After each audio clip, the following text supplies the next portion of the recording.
Hi everyone, it's Darlene. Welcome to this week's video. Today I used a new cute little cupcake stamp by Impression Obsession. And I'm going to start off by stamping it in Memento Black Tuxedo ink onto some Nina Solar white cardstock because I'm going to be using some Copics. And what I'm going to do is I'm going to use my Stamp-A-Majig so that I can line it up just right. And I'm going to turn my card upside down because I need that chain to be just a little bit longer. So I'm just going to stamp it upside down. It's not exact, but it's good enough. Alright, so let's see. We're going to use some Copics here. I have the numbers right there in the upper right. And the first thing I'm going to do is start off with an all-over color. So I color the whole area in my lightest color, which is RV10. And now I slowed it down just a little to show you. The next thing that I do is to color in the darkest color, and I use the darkest color in the shadow areas. So you kind of have to visualize the light. I have my light coming from over my right shoulder generally, and so you kind of have to visualize where the light is going to reflect off your object and where it's going to get darker in the shadows. So because my light is coming from the left, my shadows are going to, or from the right, my shadows are going to be on the left.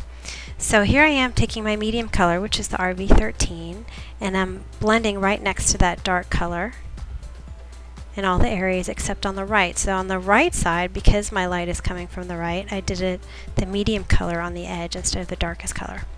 And now I'm taking my lightest again, and I'm just blending all of my colors together.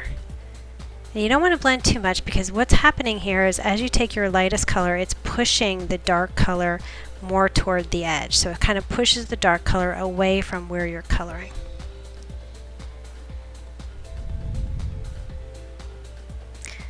Alright, now I decided I want a little bit more shadow area on the left, so I went back in with my medium color and then I blended it with the lightest again.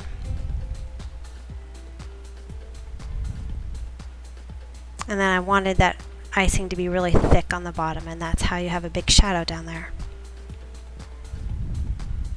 And then of course you're going to get a little shadow indentation from this cherry. And I kind of made it thick, and then I took my lightest color and pushed the color back toward the cherry. Alright, my cherry is the same color, RV13, which was my medium that I used. And then I added a red, the R27. Blended it back in with my RV13, so I really only have two colors. My area is so small. And then I'm taking my colorless blender, the chisel point. I'm using just the tip of it, and I'm going to make a little reflection like it's the shiny cherry. My bird's yellow, and I used two different colors, although you can't really tell because it's just so small, so I just colored it in quickly. The base of this cage here is going to be gray, so I colored it all C1, and then some C4 to show the dark area, and then blended it back with C1. So again, just two colors because it's such a small area. And then I went back in with my C4, and I did little tiny dots for this chain that's holding this swing up for the bird. No shadowing, it's just too small. And then C1 and C4 on the little bar. This is a silver pen by Stampin' Up, and they sold it in the holiday catalog. I can't remember if it's in the annual catalog or not. If it is, then I'll have a link on my blog. So just a kind of a shiny pen there. Okay, so this is my white gel pen, the best white gel pen in my opinion. Again, I'll have the link on my blog, and it just makes those sprinkles stand out because I had colored over them with pink.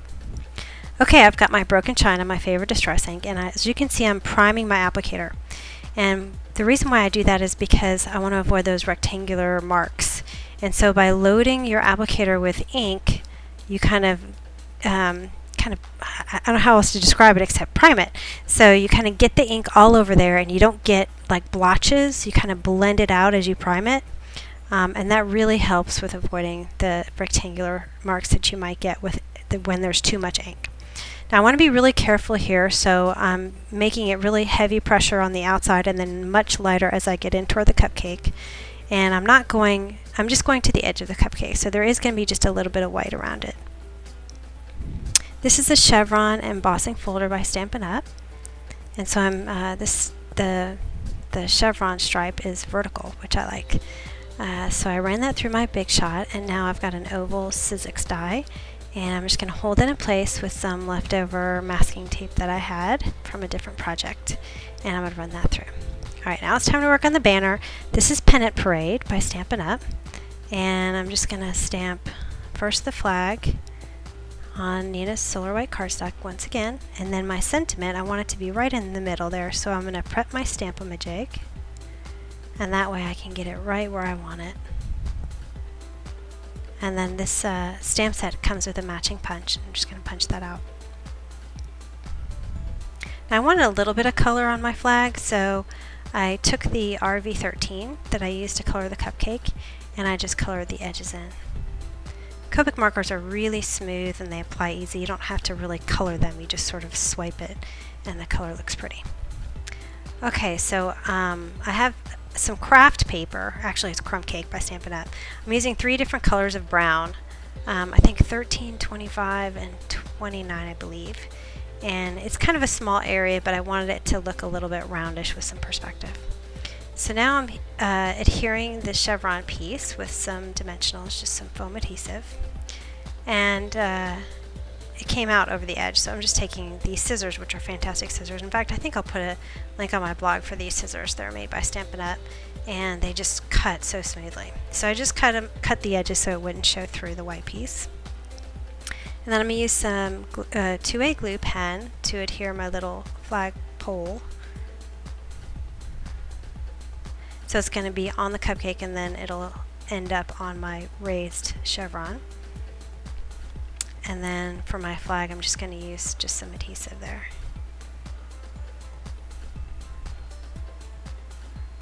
Alright, and then I'm just going to use my tape runner and I'm going to adhere this to a piece of folded 4 1/4 by 5 1/2 inch Nina cardstock.